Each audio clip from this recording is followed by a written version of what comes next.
Hello there, Medicine here, and this is a video response to BJD Addicts Prompt number 37, Telling a Loved One.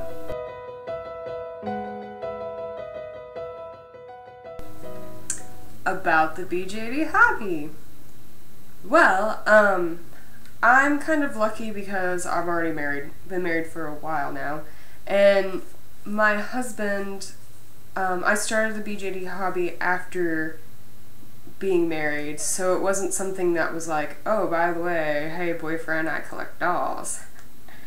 It was actually more like, hey babe, check out this doll that looks just like my character, and check out what I can do with these dolls.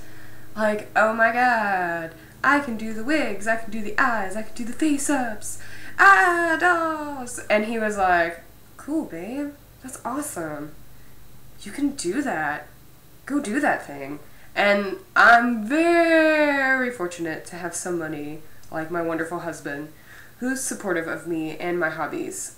He was very, very understanding of why I was interested in the BJD hobby, and also even the cost of the BJD hobby, which some people are a little bit like, you know, how much did you pay for that doll? What? But my husband was like, it's like any other hobby, because he does RC cars, and that could be several $100s for a car, and then more for the parts, and then you break it, and then you get more parts, and then you customize it, and you upgrade it, and you do all these things. So he was like, yeah, I totally get about dolls. What? I have cars. It totally makes sense. So I was very fortunate and blessed when I was like, hey, I totally want to get into this hobby, and this is what I want to do. So when I told my parents and my family, including my brother and sister, about my doll hobby, they were also not too surprised. I had Momo with me then. I brought Momo with me, my cute little tiny one. It was her and Amni's were my first dolls, and since Momo's so tiny and portable, I brought her with me, and Amni's, because I brought her in my doll carrier, to my parents' house when we were visiting shortly after I had gotten them. And I had told my mom about it on the phone, like, hey, I'm interested in these dolls. I'm looking to get them for to customize into my characters. And since I had already been customizing My Little Ponies at the time, like I went through a whole phase where I was doing customizations on My Little Ponies, my family wasn't too surprised by the fact that I did it in dolls, which is more human, or sort of human in Nora's case. But they were actually pretty interested, and they thought it was neat, and they wanted to play with the dolls and look at them and touch them, and everybody except for my brother. He was okay with touching Momo because she's little and, you know, very cute. But Amni's, he didn't want to touch her. He was intimidated by her because he didn't want to break her or hurt her or cause any damage. But they were pretty supportive as well. They were a bit surprised by the cost of the dolls and by the fact that they're anatomically correct, especially the guys. So that's always fun, because that's the first thing people want to know or see. I guess if you tell them, hey, yeah, my dolls are anatomically correct.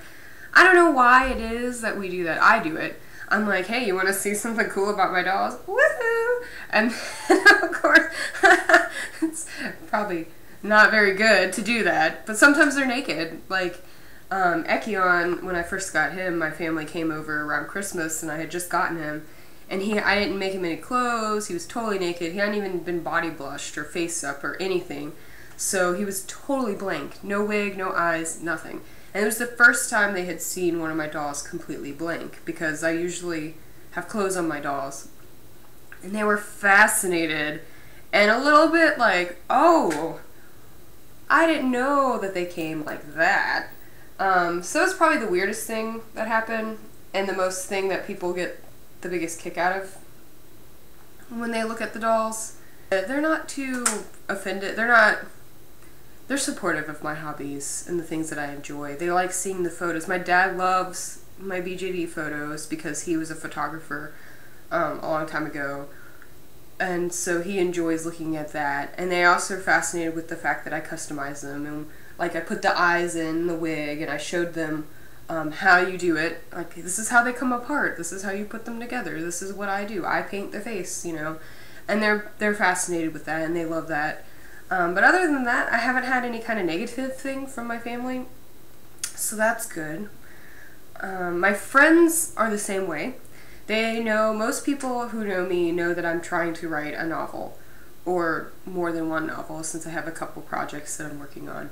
And some of my friends have actually read the books and read about the characters, or know in depth what the plot is and the characters and stuff.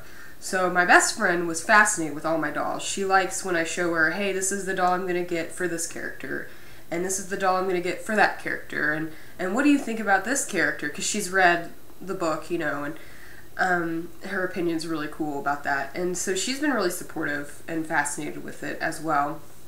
And then some of my newer friends, what happens is, you come to my house, and if you happen to come into my office, I'm like, my dolls are all up on my shelf, so I'm like, hey, here's my dolls, check them out. And then Nor, because he's enormous, is on the floor. He's too tall to fit on my bookshelf. And he comes up to like my thigh. He's pretty tall, so everybody's like, that's the first doll you see, is like this giant dragon, you know, with his impressive dragon tail. And so everybody's very fascinated with him, and he's like the one that everybody's drawn to.